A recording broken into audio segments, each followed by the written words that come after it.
You are listening to the Pimp Your Brilliance podcast, and this is episode number 55.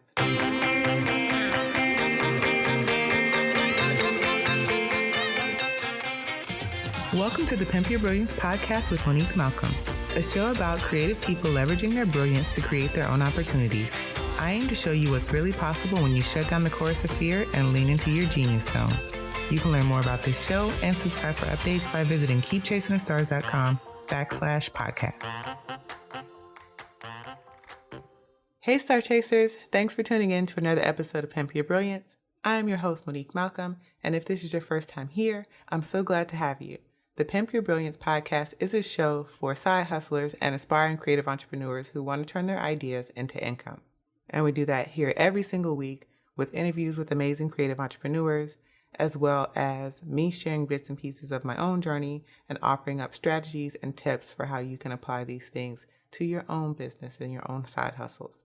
And now would be a really great time for us to take a pause so that I can let you know this episode is sponsored by Star Chasers United, which is my private membership for side hustlers and creative entrepreneurs who want to turn their ideas into income, make an impact, and crush their goals. And inside of Star Chasers United, every single month there are new trainings and a live Q&A. You'll also have access to a network of like-minded community members from all different backgrounds, invitations to members-only events like our bi-monthly book club, office hours, community huddles. There's ongoing accountability throughout the community with daily threads and check-ins, and you have access to amazing content like tutorials, templates, swipe files, etc. The list could go on. So if you want to learn more about Star Chasers United and become a member, you can get that information by visiting starchasersunited.com. Alrighty, now that we've gotten that out of the way, let's talk about today's episode, because today is a solo show. It's just me. There's no special guest. And I want to talk about something that's come up in our community survey. So I have a community survey out. If you have not already taken it, you can find it at keepchasingthestars.com/survey. And I've been looking at the survey results.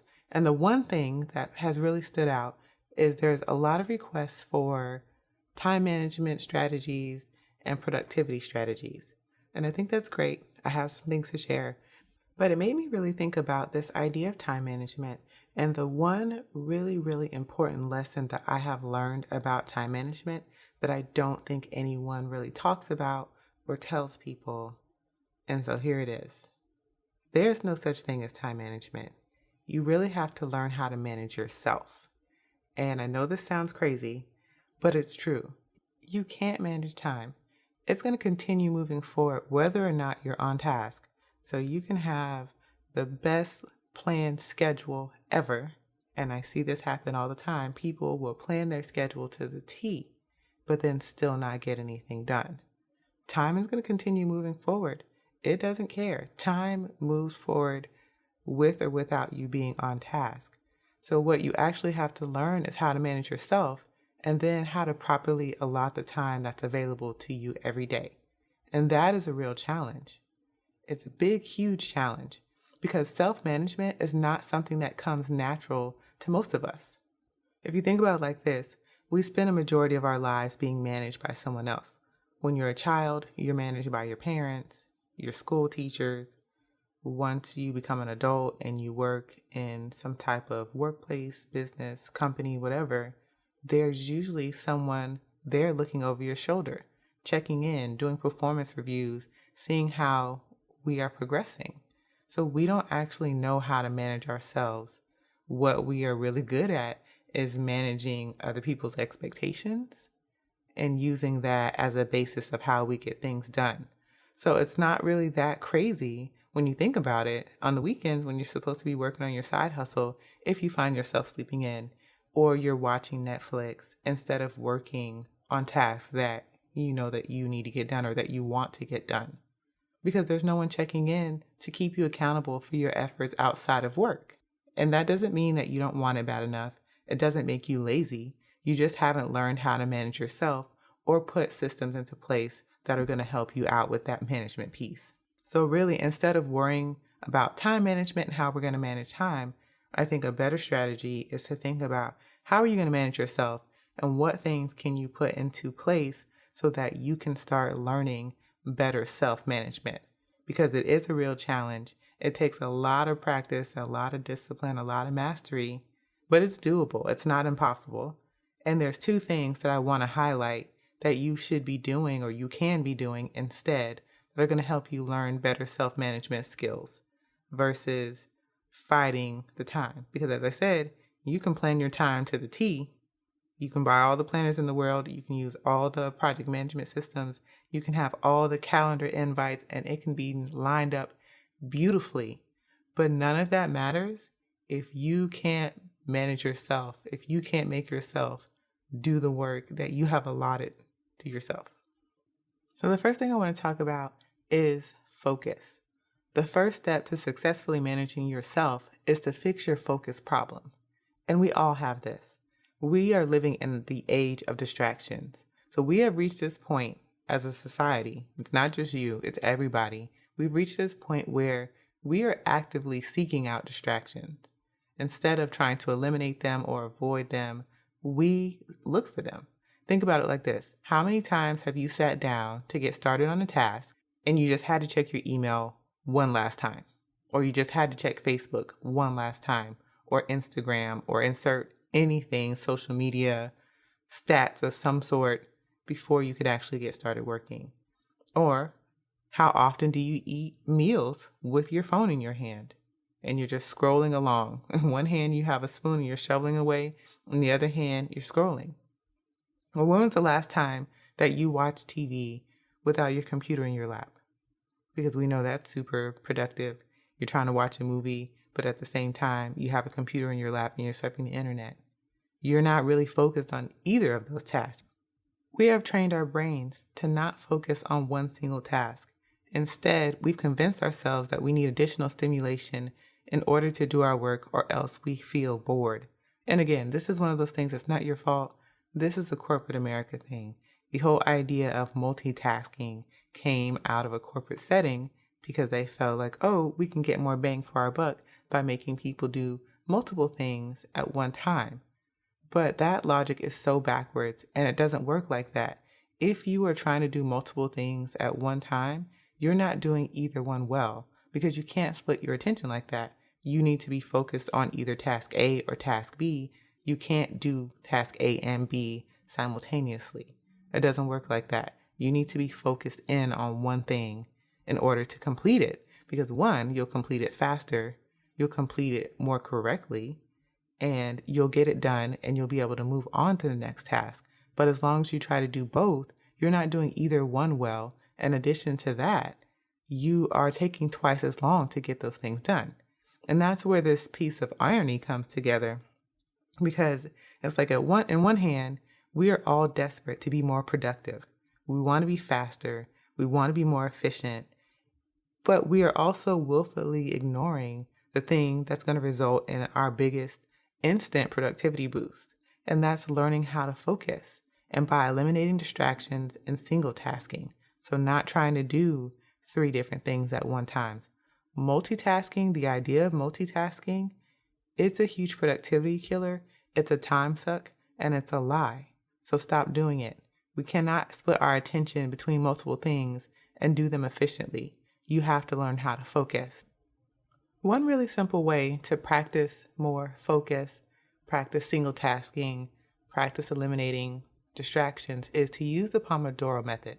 And I know I've mentioned this at least a dozen times on this show because it really is a really simple technique. You don't need a lot of equipment and everyone can do it. And it is really a great way to practice focusing. And I use it, I swear by it. If you're not familiar with the Pomodoro technique, the premise is really simple. You do 25 minutes of focused work. It's focused, it's uninterrupted, there's no distractions, it's 25 minutes. Once that 25 minutes is done, you take a 5-minute break. And you can do whatever you want in that 5-minute break. After your 5-minute break, you rinse and repeat. And you do this for 4 cycles, so 4 Pomodoros. And every 4th Pomodoro, actually, it'll be 5th. So every 5th Pomodoro, you would take a longer break, somewhere between 10 and 30 minutes. And you continue on in that way. You can even use the Pomodoro method to help you with planning. So let's say you were going to write a blog post today. Well, great. you have to think about how much time do you think it's going to take you to write this blog post. Let's just say it's going to take you 3 hours. Well, then you would allot the appropriate amount of Pomodoros for you to write that blog post in that 3-hour time span. Something to keep in mind when you're doing the Pomodoro method is there's no such thing as a half Pomodoro.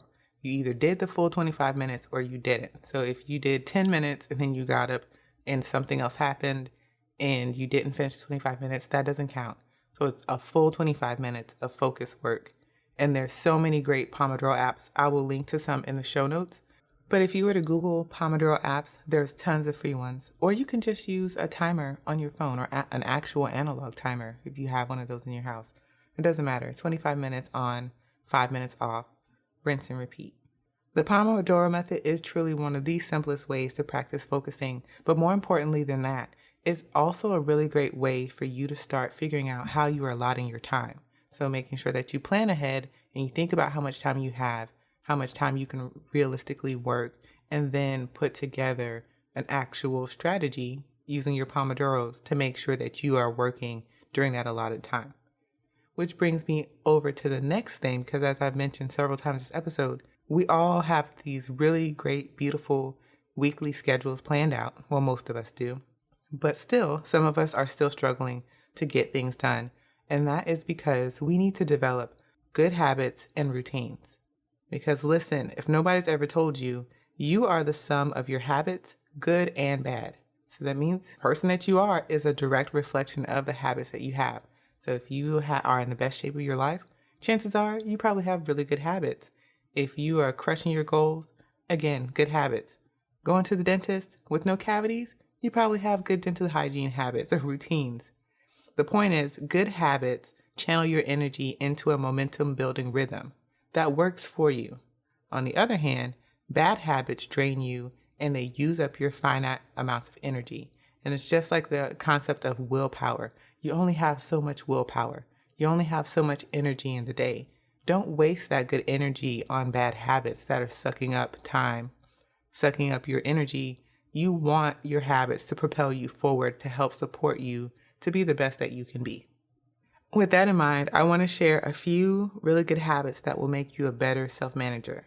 And these are things that I think you should try to implement as soon as possible and make these routines in your life, in your days, in your weeks. The first one is a morning routine. And people always ask me, do I think a morning routine is important? Yes, because if you have a good morning routine, you'll have better days.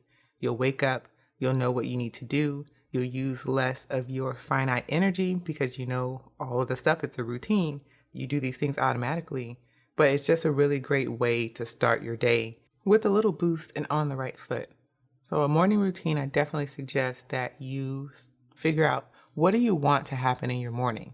Your morning routine doesn't have to look like mine. It doesn't have to look like any of your favorite internet gurus or thought leaders. You get to decide what the morning routine looks like.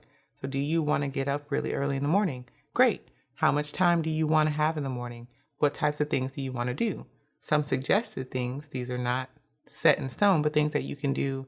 I've heard things from drinking a full glass of water just to rehydrate your body because you've been asleep for 7 to 8 hours, reading, journaling, meditation, some type of exercise, a combination of all of those, something specific to you that you really like that centers you. Your morning routine is about you and setting yourself up for success for the day. So what types of things would you like to do before you start your day, before you go into work, to help you feel better, grounded, ready to go, and in a good place? Those are the types of things that you should put into your morning routine.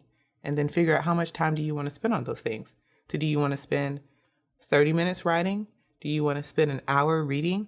However much time you want to spend on those specific things, that you need to work your way backwards to make sure that you have enough time to get them done on a good average morning. Another really great habit is a getting started routine. And I don't hear a lot of people talk about this, but I always find the hardest thing is getting started.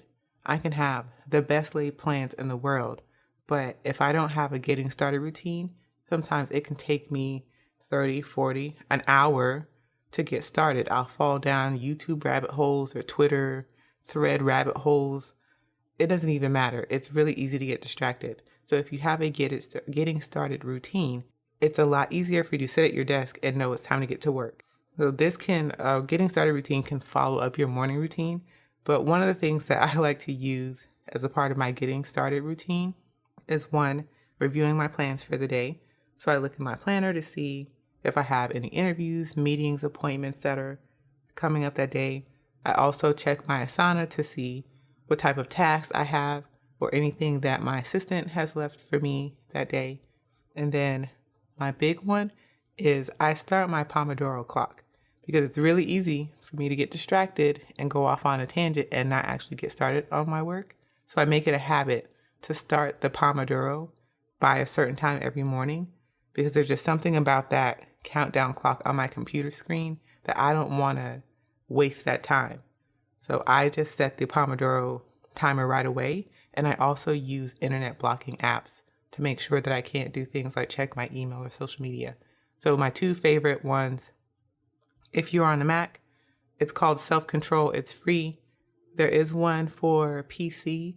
It's called Freedom, and that will let you block your internet and whatever sites that you want to block. So those are two really good ways to put together a getting started routine, making sure that you do some type of review and then whatever little thing that you need to do to boost you into action. For me, it's starting my Pomodoro clock by a certain time and turning on internet blocking apps. For you, it could be something different. Another good habit is a daily habit of reviewing your work at the start of the day and planning for the next day at the end of your day. So I mentioned reviewing at the start of your day. It's just a really great way to know, what do I have planned today? How do I need to manage my energy? And then the end of the day one, I think, is really clutch because a lot of times we don't keep track of what didn't get finished today versus what needs to happen tomorrow and make adjustments in our schedule if we need to. It's also just a really great way to make sure when the morning comes the next day, you're ready to go as soon as possible and you're not twiddling your thumbs trying to figure out, what do I need to do? What is on my to-do list today? You already know because you planned it the night before you left work. Another one is not checking your email constantly, but I feel like this kind of goes into the hands of eliminating distractions. And again, you can use some of those internet blocking apps that I mentioned a few minutes back to block your email, but making a habit of not checking email, not checking social media constantly is a fantastic habit because all of those things are distractions. And honestly, we probably don't even need to check our email more than 1 to 2 times a day because mostly those things are not doing anything really impactful. They're not revenue generating activities. They're not things that are moving our bottom lines forward.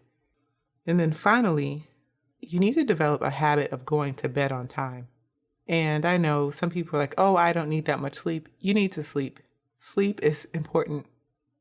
Everyone is chronically sleep deprived, and having enough sleep will just make you feel better. Again, you will have better focus. You will be better at managing yourself and allotting your time properly, and you'll just feel good. Doesn't it feel good to be rested? So make sure that you have a habit of going to bed on time. Bonus points if you start making a habit to go to bed on time and leave your phone in another room or away from your bed. If you're a person that wakes up in the middle of the night and checks their phone, checks their email, scrolls the internet, that is terrible for your sleep. That's breaking up your sleep patterns. Don't do that. And I used to be so guilty of that until I bought a real alarm clock and I started leaving my phone on my desk. So I no longer sleep with the phone in my room. I also turn on Do Not Disturb at a certain time every night, so that way I can't even hear any alerts from my phone, and it has done wonders for my ability to sleep and feel better about waking up in the morning because I feel more rested. So those are just a few habits that I think will make you be a better self-manager. The whole point of this episode is just to make you aware that you are largely the reason why you're not getting as much done. No amount of productivity hacks, time management hacks, or tips are going to help you get more things done and help you be more efficient and help you knock out your goals if you don't learn how to master yourself and get to work when you have work to do. That's really the biggest thing. time management is really only going to be as good as you are as a self-manager, because I can give you as many strategies and tips and ideas about how you can better utilize your time. But unless you are making yourself do your work at your allotted times, planning out your time so that you make sure you get the important stuff in and that you're saying no to things that are not good uses of your time, it's not going to make that much of a difference. So I hope this was helpful, because it was really, really helpful for me to realize that I need to manage myself better in order to make more progress and not just blame it on a lack of time or running out of time. So let me know what you guys think about this episode. You can send me an email. It's hello@keepchasingthestars.com. You can also hit me up on Instagram @StarChasersOnly. And before you go, I would love if you would share this episode, send a link to a friend, let them know about what we're talking about on this show. Share it on social media. You can share your favorite snip or your favorite clip. You can also tag me in your Insta stories. You can tweet me. I'm pretty much all over the internet. So let me know what you guys think about this show. And if you haven't already, do not forget to rate and review this show. The algorithms in iTunes love reviews. The more we get, the better we do in iTunes. And it might not seem like a big deal, but iTunes is one of the biggest podcast directories out there. So our position in their directory is really important for helping grow the show, getting new ears to listen to what we have going on. So please do that if you have not already. And until next week, go out there and pimp your brilliance.